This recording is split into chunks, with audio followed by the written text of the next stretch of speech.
Hi guys, if you're buying a property or closing a deal and you want to know how much will be your land transfer tax, let's calculate how that works. So what you have to do, I made it a little bit easier. Go on benbasra.ca. So my first name and last name, that's my website. So what you do, let's say you're buying, go in here buying, you go here to the calculator, and you want to know land transfer tax, how much the land transfer tax is. Here you go, and it's whatever amount you're buying or you purchase, whatever your purchase price is, doesn't matter. You just punch the number here. Let's say, for example, you're buying something for $675,000 condo in Toronto downtown. So what you do, you just press here go, and here you go.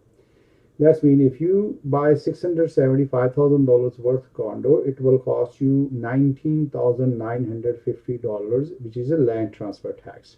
And this land transfer tax is charged twice. Once provincial government charge you $9,975. Then municipality of Toronto, they will charge you also $9,975. And this is, see here, location is Toronto. Let's say if this same property it's not in Toronto, it's in Vaughan, Woodbridge, or Mississauga, Brampton, or Scarborough, whatever city it is.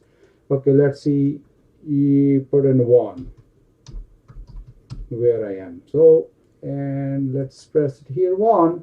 See, one of the taxes has gone away. So that means you will be paying only $9,975.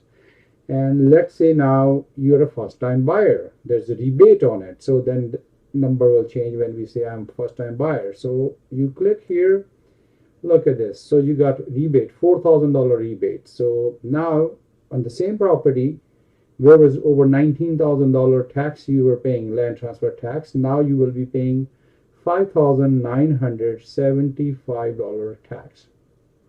I hope this video was helpful, and this is Ben Basra from Remax Metropolis. I'm a realtor here in Toronto. If you need any of my assistance regards to real estate or in financing, mortgage, whatever, just feel free to get in touch with me. See you next time.